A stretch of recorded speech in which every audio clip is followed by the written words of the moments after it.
So, hello everybody. This is my first recorded PowerPoint lecture on Chapter 5, Hydrology.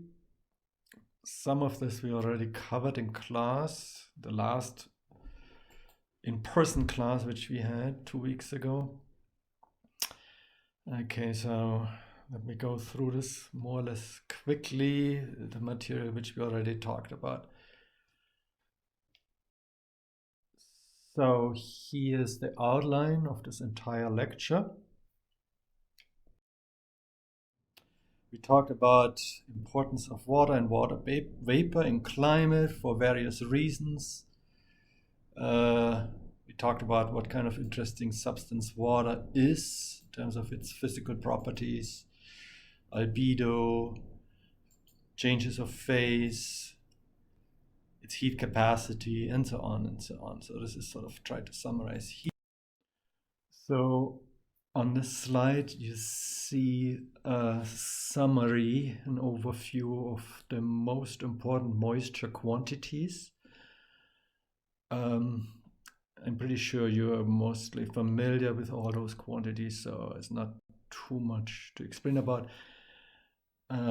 Perhaps the precipitable water shown at the very bottom is somewhat new. It's simply the column integrated amount of water vapor in the entire atmospheric column. So on this slide, we see the essence of the Clausius-Clapeyron equation. Clausius-Clapeyron telling us how the dependence of the saturation water vapor pressure is on temperature. So these are the definition of the quantities. And if you solve this, you come up with an approximate solution in that form, essentially showing you an exponential dependence of the saturation vapor pressure on temperature, as shown on the graph on the lower right side. Let me put the pointer on. So we see, for example, at a temperature of 0 degrees, which is 273, of course, in Kelvin, we have a pressure of around 6 hectopascal. And let's simply see this from the equation. At 273 for T, this expression becomes 0. E to the 0 would be 1. And the result is then just 6.1 hectopascal. Also of note is that for every 10 degrees temperature increase, you get roughly a doubling of the vapor pressure. So for example, going from 6 to 12. If we increase by another 10 degrees, we go from 12 to something like 24 hectopascal. Okay. Here are various maps of moisture quantities. The warmer it gets, in particular in the inner tropics, the more absolute moisture there is in terms of Q. The precipitable water has a very similar appearance. Essentially, it's the column integrated, vertically integrated water vapor. Since water vapor is most concentrated at the surface or at 1000 hectopascal, these two quantities look very much the same or alike. Whereas relative humidity has more or less a uniform appearance. Relative humidity is pretty high everywhere at the surface, let's say around reddish colors, around 80%,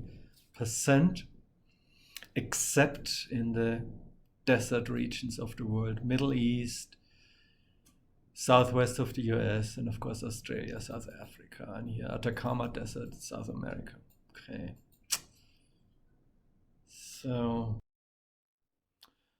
So here I show zonal mean cross sections of two of the most important moisture quantities, specific humidity on the left and relative humidity on the right.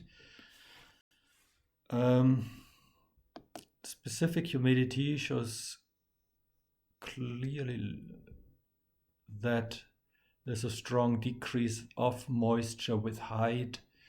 Most of the moisture is concentrated close to the surface in the inner tropics, simply because there it is warmest. And the strong decrease away from these areas, in particular with height, is just an expression of the reduction in water holding capacity of the atmosphere with cooling temperatures. Relative humidity looks quite different. Here again we see more or less uniform distribution at the surface. I mean, more or less. Again, these values around, let's say, 80% at the surface. As you go up, relative humidity doesn't decrease as rapidly as the specific humidity, because the temperature effect is taken into account in measuring relative humidity. But you see, interestingly, relative humidity is large here in the inner tropics along the equator, even at larger heights, greater heights.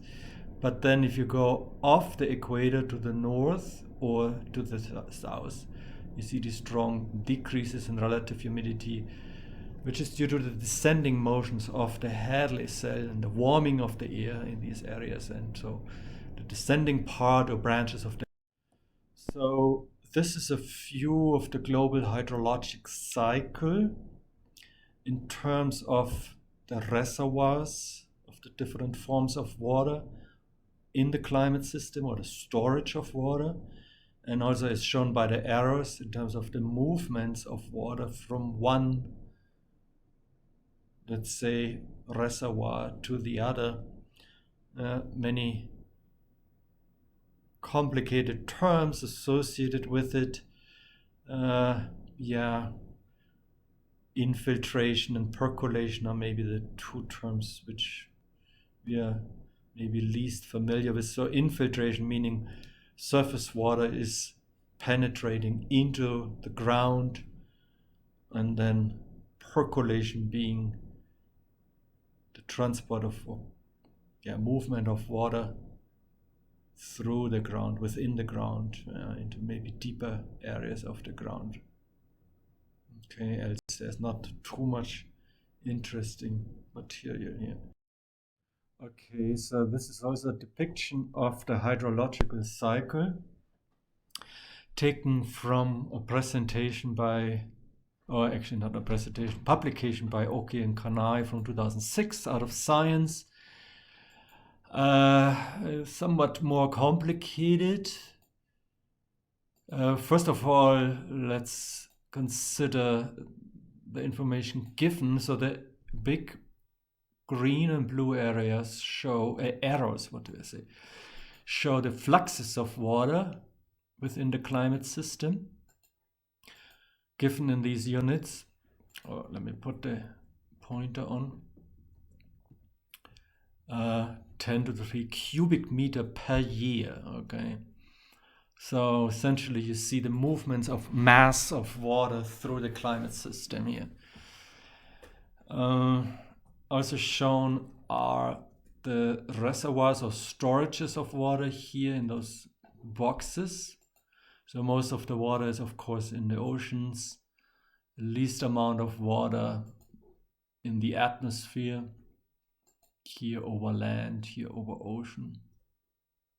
You see also in parentheses, in some cases, the areas associated with those individual reservoirs in 10 to the 6 square kilometers.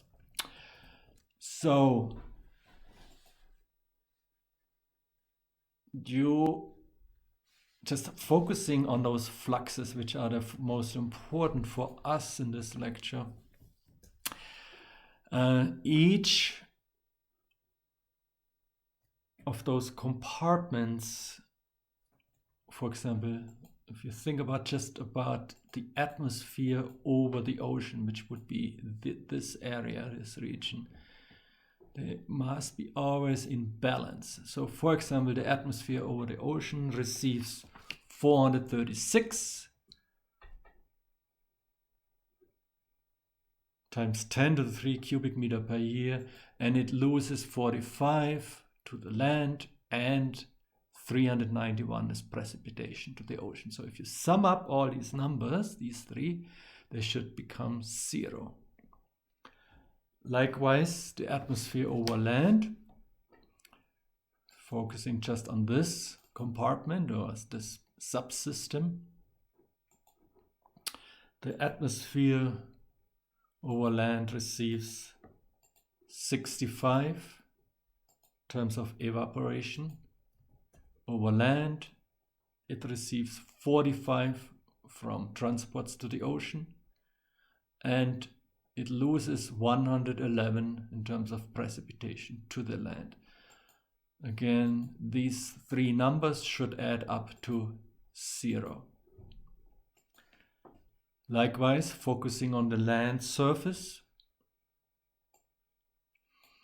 Land surfaces receive water 111 by precipitation, and they lose 65.5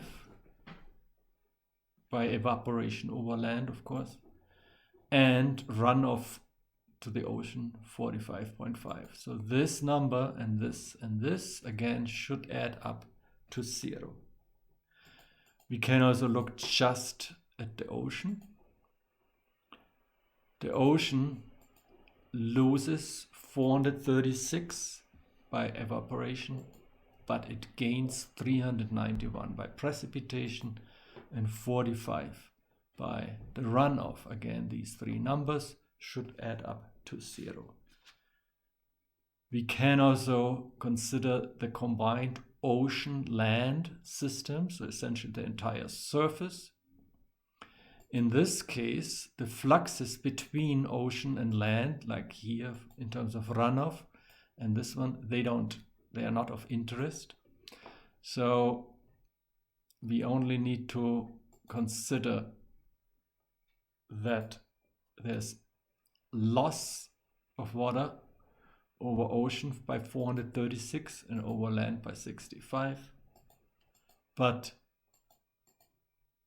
gain in terms of precipitation 111 here and 391. So this and this number again should add up to 0, and so on. Of course, you can also then consider the entire system as a whole, the entire global atmosphere ocean system, global land ocean atmosphere system, and then the balance should be just 0 of everything, because overall the system cannot gain or lose water. So think a little bit about those numbers and what they mean and how they make sense and how they maybe not make sense to you, and then we can discuss. This slide shows a much more simplified version of the hydrologic cycle compared to the previous one. This is from the famous book by Peixoto and Ord. Again, these fluxes and reservoirs are given in essentially mass or cubic meter of water per year. So essentially it's identical to mass. So these are absolute numbers. These numbers should be similar to the previous slide. Of course, that's a little bit an older publication here. I mean, the size of those boxes indicate the amount of water contained in those three components of the climate system. Obviously, the ocean contains the biggest amount of water here, 97% of all water. Ocean water is, of course, salty, and the atmosphere and water on land is therefore fresh and amounts to 3% of the total water. I mean, there's not much more to say here, so move on to the next slide. This is a list of the average time in years it takes molecules to stay in specific reservoirs of water in the Earth climate system. Times ranging from a few days to many thousands of years, depending on the reservoir. It's an interesting time because it simply tells us how long it takes for molecules to be transported through those reservoirs and entering one component and going then over into another component of water. And I give it here, the numbers translated into days and not in terms of years. It's easier to understand. So in the atmosphere, this residence time amounts to around 3 days, rivers 2 weeks. The atmospheric residence time is of course of interest. So you have to think about this. It's the time it takes a molecule, once it escapes the ocean by evaporation, to go back either again into the ocean in the form of precipitation or fallless precipitation over land. So around 3 days, once a molecule is escaping into the atmosphere, it takes around 3 days to return either to land or to the ocean. For rivers, the time is considerably longer. Has something to do with the flow speed of, well, let's say creeks and rivers and so on, and also the length of those rivers through which the water molecules have to be transported. Around 2 weeks. Seems kind of reasonable numbers. There are some other reservoirs where the residence time is considerably longer. They're simply not being renewed. In particular, groundwater sources, for example, in the Sahara, they can be very old. They have been formed during the last ice age, so they can be 10,000 years or older, and they're essentially not being renewed. So water has been collected there during the last ice age, and now it's gradually by human activity probably being depleted, but nevertheless that water is very old and has a very long residence time there. Yes, okay. Okay, let's move to the next slide. So this slide shows you a much simplified version of the global hydrologic cycle out of the book. Now these numbers have to be interpreted in different ways than before. The previous two versions were measured in cubic meters or cubic meters per year, so they are absolute numbers in terms of mass of water as it is cycling through. Here the numbers given are relative to the area of land or ocean. So for example, if we look at the ocean, 107 precipitation over ocean means there falls over ocean around 107 centimeter precipitation per year. So this needs to be seen relative to the size of the ocean, which occupies roughly 70% of the global surface of the Earth. And so these are not absolute numbers, they are relative to the size of the respective ocean or land area. And that gets then a little confusing if you think about the transports from the ocean to land. They are given two numbers. From the ocean's perspective, the transport amounts to 11 centimeter per year. So 11 centimeter of the entire ocean surface of water is being transported to land. From the land's perspective, it's the number in parentheses. The number is negative because it's an influx and not an outflux. So yes.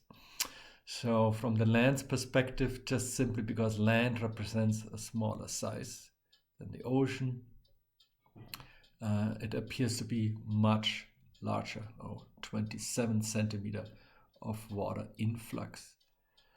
And the same is the case if you think here about the runoff from land to ocean. Now 27 is the number, or it's the amount of runoff from the land's perspective. From the ocean perspective, it's of course 11, and those two numbers here, the atmospheric transport and the runoff, are just equal and opposite to each other. Is there anything else to say? Not too much. Okay. So here you see you can read some interpretation of the water flux numbers of that figure from Hartmann. Oceans are, of course, the main supplier of water into the atmosphere. Around 1.2 meter of ocean surface is evaporating per year into the atmosphere.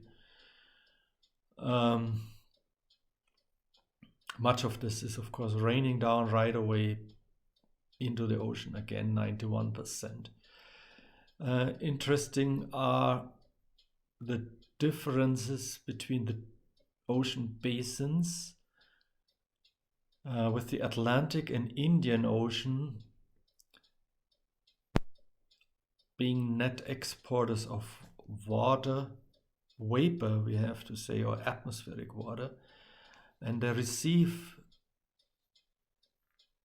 their water back in terms of runoff from the river systems, which have a higher mineral content or salinity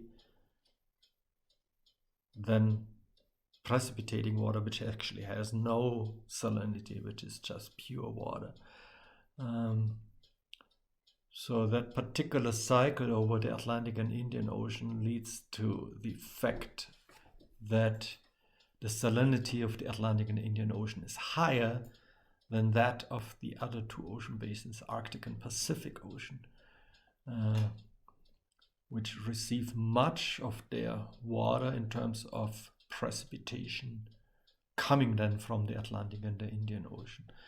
Anyhow, those differences lead to differences in the salinity content of those oceans, which is then very important for the overturning circulation, in particular over the Atlantic, the meridional overturning circulation with water flowing northward in the Atlantic and starting to sink over the highest latitudes, simply because the water is relatively high in salinity and it gets cold, and these two factors contribute to the higher density and therefore to the sinking of the water over the high latitudes around Greenland, Iceland, and also in the Labrador Sea. And that's an important regulator for climate. I mean, you can read those numbers by yourself.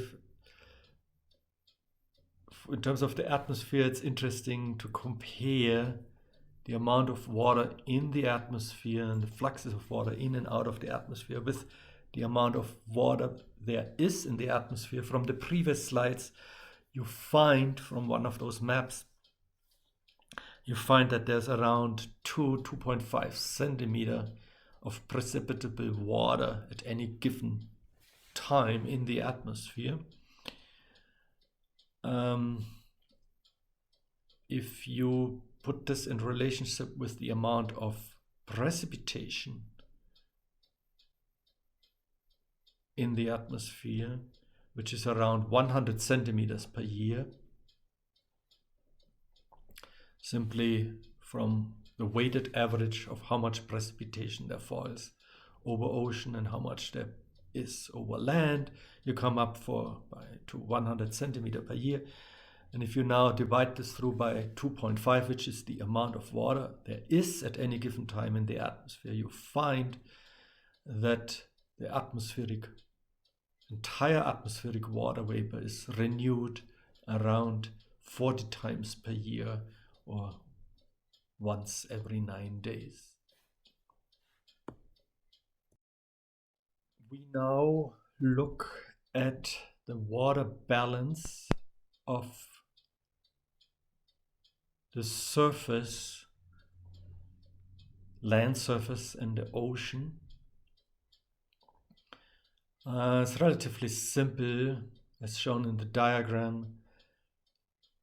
If there's an imbalance between precipitation entering the system and evaporation leaving the system, it either leads to the build-up of the reservoir, G, lowercase g, or that water needs to go somewhere else laterally,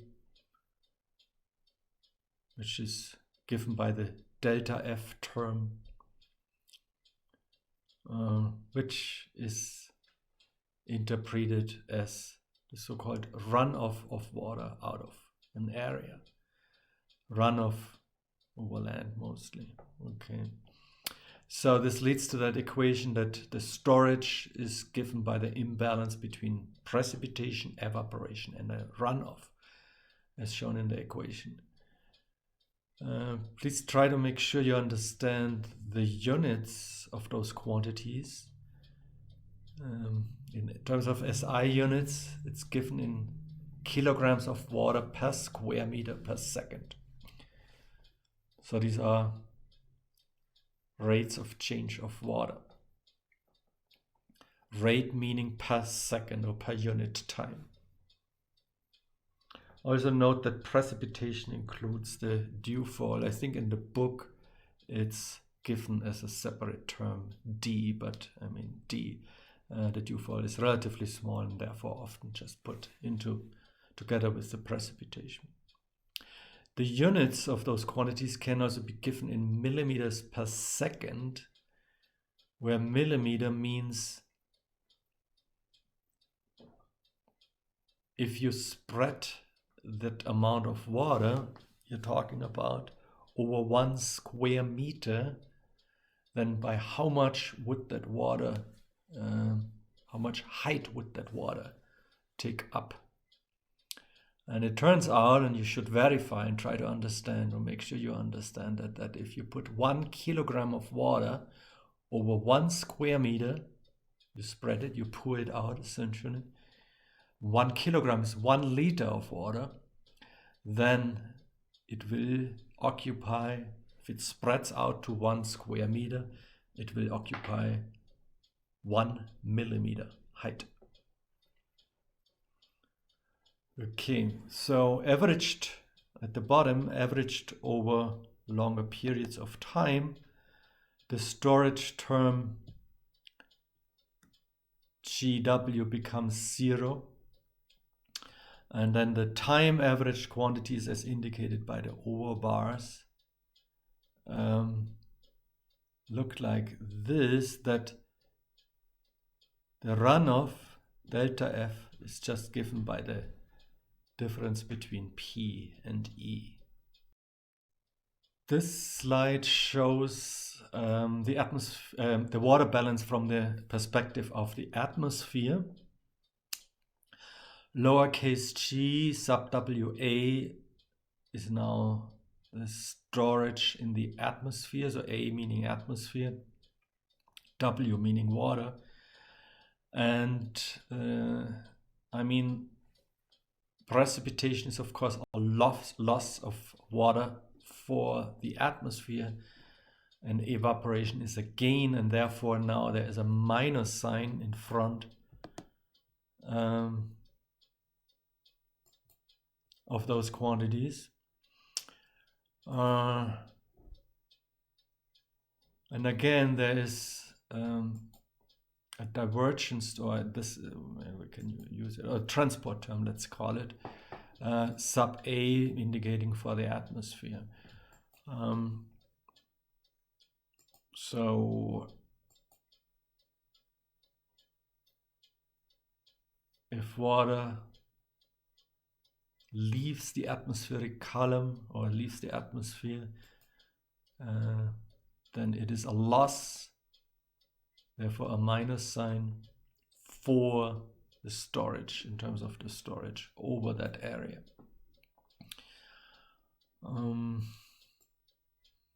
So delta F essentially is just a d by dx or d by dy of the flux. So the delta essentially is representing the del operator.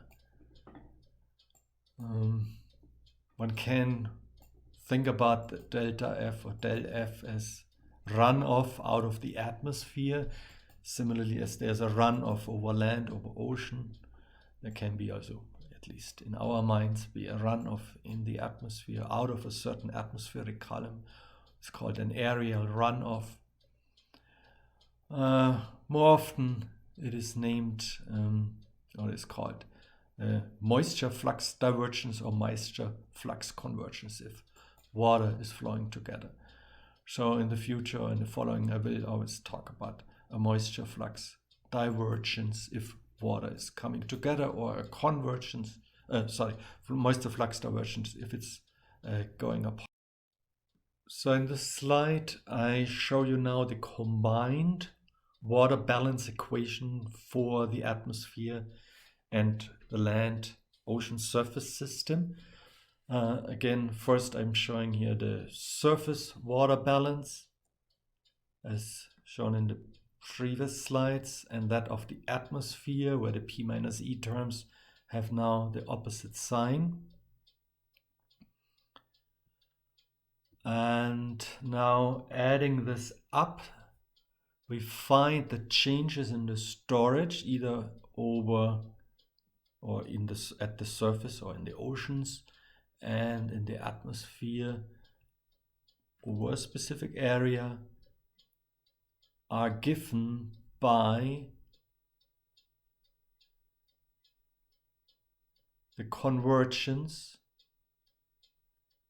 over land of water. So this would be runoff, convergence of runoff, as if it would water flow together over an area, and convergence in the atmosphere of those fluxes. So convergence of aerial runoff and convergence of surface runoff. And the P minus E terms, they cancel, of course, each out, because they are identical and have opposite sign from depending on the perspective of the surface or the atmosphere. So since over longer periods of time, the storage terms do not change and they are zero, so the time rate of change of water over land, over ocean, it doesn't change.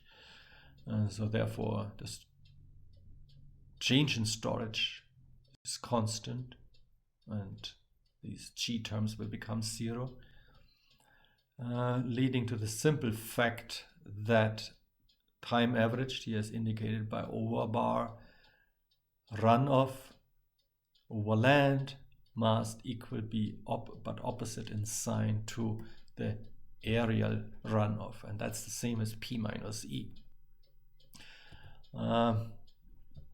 Graphically, this can be shown like this.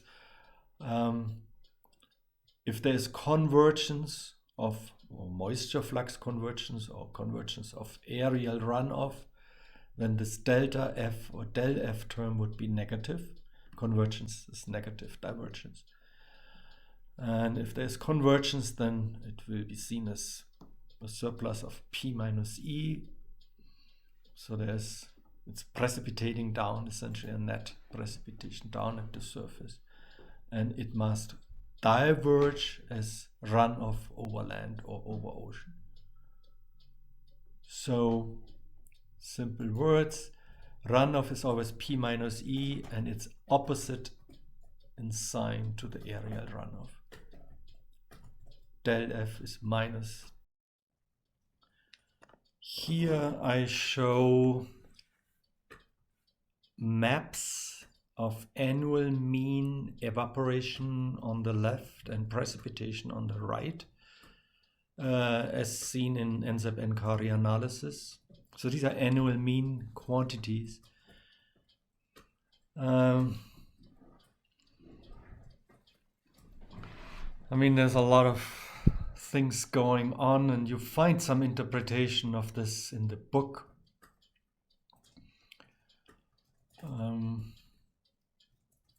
Maybe most interestingly are the subtropical ocean areas. Maybe here, where the amount of evaporation is rather high. So these are areas a little off to the north and south of the equatorial regions, where essentially under the descending branch of the Hadley-cell, where there's lots of radiation because it's more or less cloud-free, those areas, or relatively low in cloud amount. So there's a lot of energy available for evaporation of water. Precipitation amounts, if you look here on the right, are rather small in these areas. So these are important regions of where water vapor is exported out of the ocean, going into the atmosphere, and then exported to somewhere else, mostly over land surfaces. These subtropical land areas, you see them here as in these dark blue areas, okay? So these are those areas which I'm talking about, and there's evaporation is high and precipitation is low over those areas. Of course, other areas of interest or regions of interest, Sahara, I mean, the evaporation is small here simply because there's no water available. Precipitation likewise very small, and this simply leads to the fact that these are very dry regions. Just try to make sure you understand those units of those quantities. So precipitation or evaporation, essentially you can think of this as these are transports of water into or out of the atmosphere, either given kilograms per square meter per second or millimeters per second. Just make sure you understand and try to take a piece of paper and pencil and try to clarify how those two units equal to each other. Evaporation can also be seen as latent energy in terms of energy. So this would be joules per square meter per second, latent energy, or watts per square meter. If you divide this quantity by L, which is the latent heat of vaporization, then you should be able to show that this is the same as evaporation given in kilograms per square meter per second. Okay, so it's a little difficult for me to show this here on the slides in the online lecture, but so you should be able, so you can either think in evaporation in terms of an energetic quantity, then it would be latent energy, or a mass quantity, amount of mass of water, and L, the latent heat of vaporization, connects those two quantities. So in this slide, I'm now combining the two maps from the previous slide and showing now P minus E, which is, these are annual mean quantities. And so P minus E is the same as the runoff at the surface, which is minus the areal runoff minus del F sub A. Minus del is the same as a convergence of F sub A, or we call this the moisture flux convergence. So regions shown in red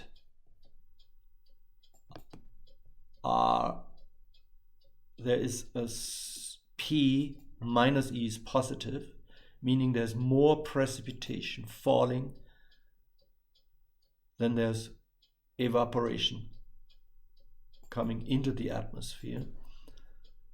So there is a net influx of water into those regions which are shown in red from somewhere else, because P, precipitation, is larger than evaporation.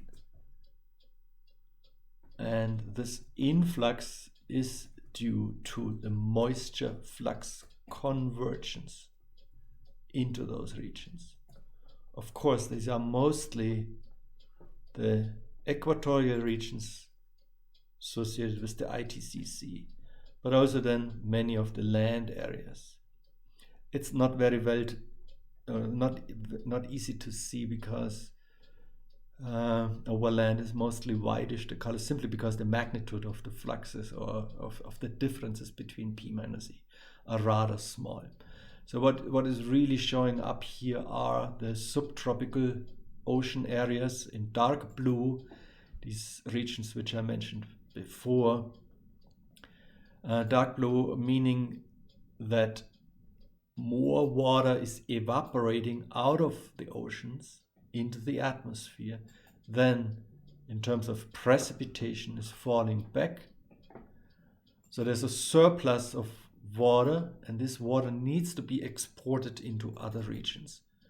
And this export is being done in terms of divergence of moisture flux transport. So divergence of moisture flux.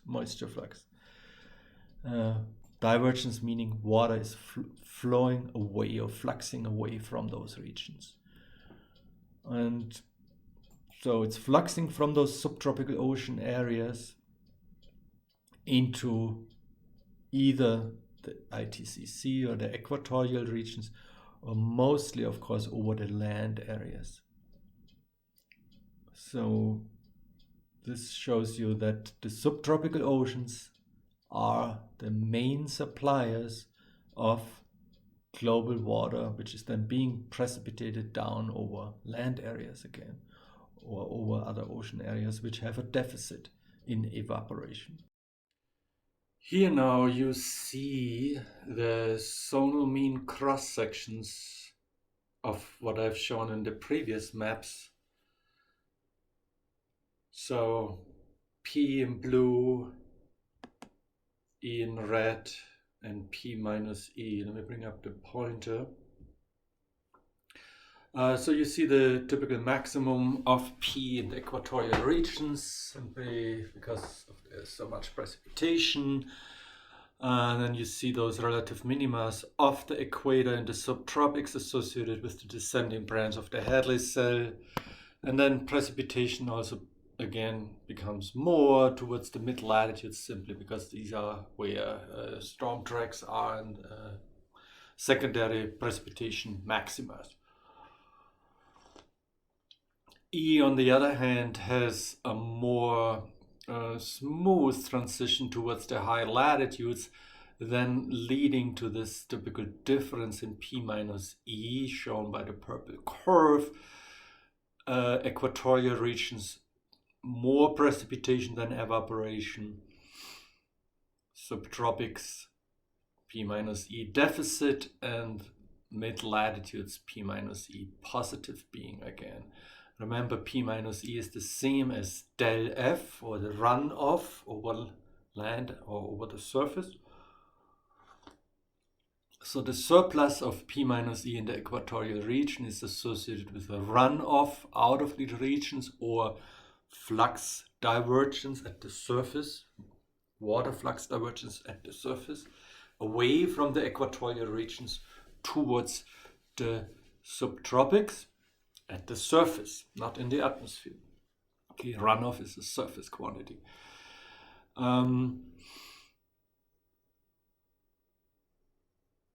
In terms of atmospheric moisture fluxes, P minus E must be associated with a convergence, minus del convergence of the aerial runoff, or the moisture flux, call it. So P minus E is associated with a moisture flux convergence in the atmosphere, so that P minus E surplus of positive P minus E must be associated with a convergence or flow together of moisture into the atmosphere or in the atmosphere. It's then raining out towards the surface and then flowing away as runoff in terms of over rivers, or maybe also in the oceans. There can be ocean runoff, of course, into areas where there is a deficit. So remember now again, this P minus E is minus del F moisture flux convergence. So it's associated with a derivative of the flux itself, a spatial or latitudinal derivative, since we look at zonal mean cross sections here. So it is now instructive to compare the P minus E, the purple curve here, with a diagram which is from chapter 6 in Hartmann. It shows you various energy fluxes, their northward component, zonal mean cross sections. And what I want you to look at in particular is the latent heat flux shown by the blue dotted curve and its variations in the zonal direction. And so remember, this is now F, exactly F sub A, but in terms of an energetic, also in terms of energy in petawatts. So you divide this through with capital L to come up with the mass flux. They're just different units, but the same quantity. So remember, F and its derivative in the latitudinal direction is associated with P minus E. Should give P minus E. So for example, where F has a local maximum here, the derivative of F is 0. Simply the slope of this curve here is 0, right? And that must be associated with P minus E being 0. P minus E being 0 meaning that P is balanced, perfectly balanced with E. There is not more or not less moisture going into that latitude band. So P and E are in perfect balance. And this is interestingly associated with that maximum in the flux, simply because, I think I show here these arrows, yes. So if you if you look at this latitude 40 degrees, there is as much the flux going into, northward flux into that region as it's going outward, simply because the slope is essentially 0 around, or very small around this latitude, right? So there's no convergence nor divergence. So P minus E, or the derivative is 0, and therefore P minus E is 0. And there's no surplus or no deficit in moisture in this region. Whereas if you look at this latitude here, let's say around 25 degrees or so, flux is changing very rapidly, as indicated by the steep slope of F. Actually, there's even a sign change in the flux, makes it easier to understand. Here, a little to the south of it, moisture is fluxing equatorward, whereas here it's fluxing poleward, so leading to a strong divergence of flux, moisture flux divergence here. Divergence meaning del F sub A is positive, minus del sub F. Del F sub A is negative, so P minus E is negative, and indeed P minus E has a minimum here. Okay, it's a little difficult to see. To make that easier, I make a line now where P minus E are in perfect balance. Here E and P are the same, right? Leading to P minus E being 0. It's around at a latitude of 38 degrees. And I make here a line at the same latitude, and yes, indeed, we see a maximum in F in the moisture flux. So wherever P minus E is 0, it means it's the derivative, the spatial meridional derivative of F is 0. So F itself mathematically then has a maximum at those locations. So I make more of those lines here again. At this latitude, P minus E is 0. P minus E is the derivative of F. So F itself has therefore here extreme value. In this case, it would be a minimum. And so on. I can make more lines. 0 is a maximum.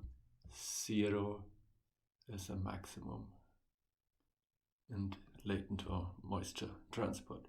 Okay, so make sure you understand this a little bit. I mean, this is somewhat abstract, but the idea between flux and flux conversions we have been discussing in this class and in other classes many times. And so going a little away from the hydrologic cycle and just focusing now on precipitation and the typical variations, seasonal variations of precipitation over the globe, showing here the differences between precipitation in boreal winter, December to February, minus precipitation in summer. So that's an interesting way of looking at precipitation. So red areas indicate where there is more precipitation in winter than in summer. And vice versa, in blue indicate areas where we have winter maximum precipitation.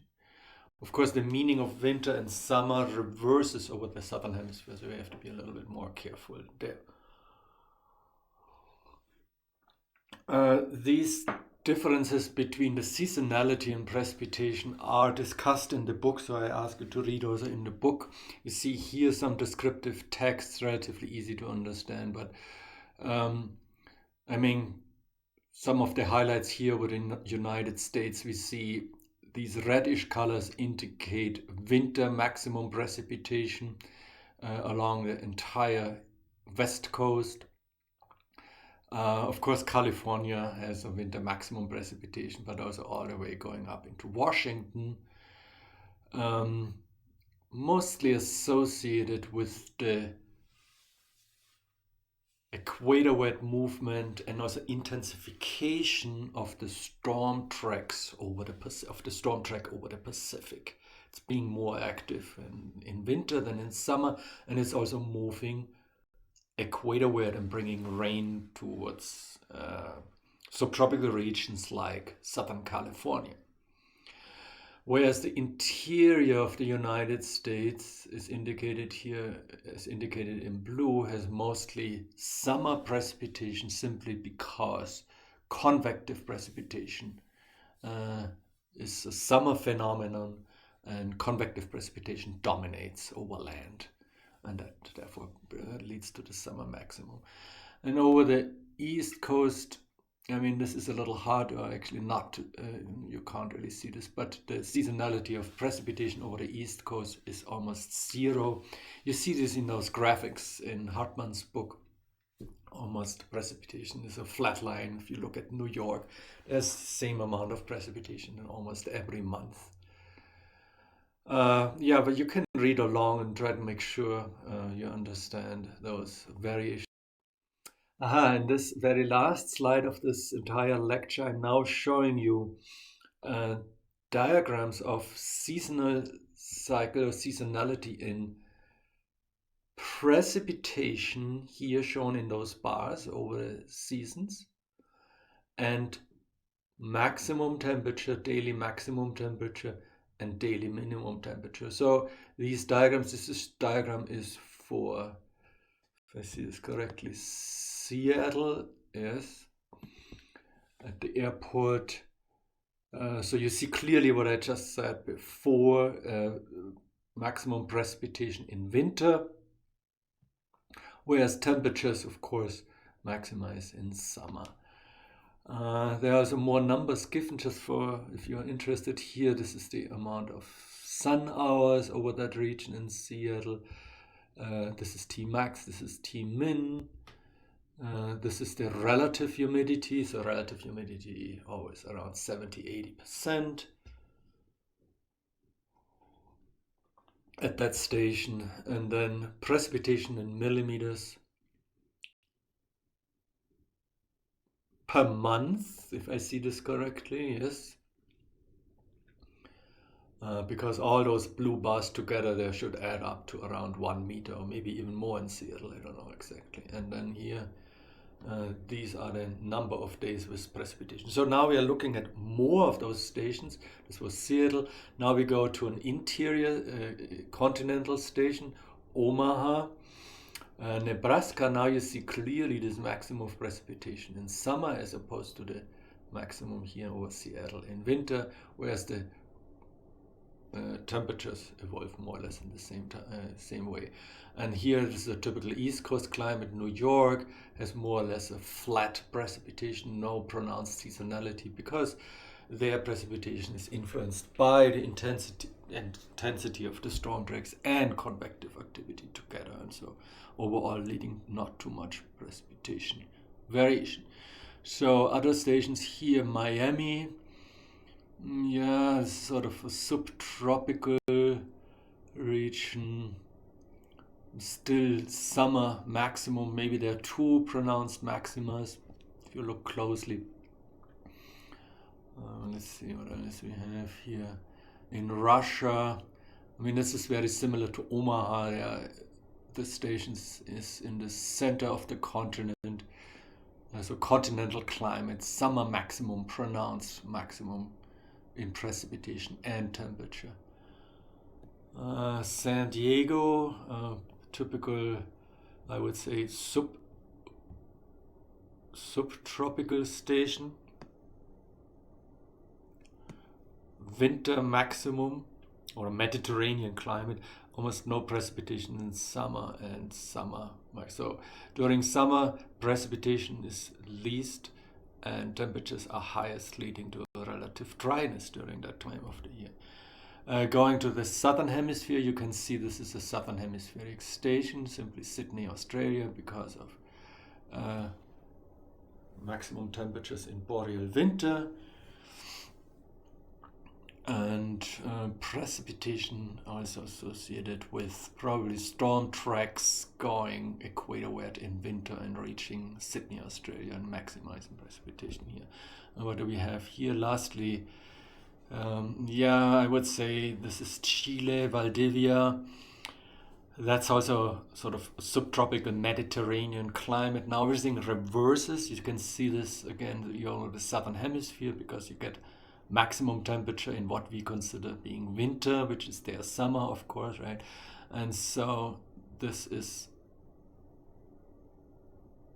summer. Sorry, now I'm confused. No, this is, of course, winter for the southern hemisphere, and we get precipitation maximum in winter, which is typical for Mediterranean climates. So Valdivia is essentially just the same as San Diego, just for the southern hemisphere. And so this is now the end of this lecture. I think there's one more. Quito, that's also very interesting. Quito, capital of Ecuador. So this is right at the equator, and you see those two rain maximas. These are associated with the ITCC passing essentially twice over those equatorial regions. And it passes over those equatorial regions during the equinoxes, when the declination, or when the sun essentially is just right over the equator, and then it starts moving as we go into summer towards the northern hemisphere, and then it comes back to summer. And whenever the sun is overhead, I mean the declination is zero, And then you get these precipitation maxima. So inner tropical regions are associated typically with 2 rainfall maximas per year, whereas regions or stations outside of the tropics have only 1 pronounced rain maximum. Where was Miami? Yeah, here there was a little bit an indication of like 2 maximas. I'm wondering whether they are also associated with the ITCC and the movements of the ITCC, probably, but I can't explain this better right now. Okay, so this is the end of this lecture.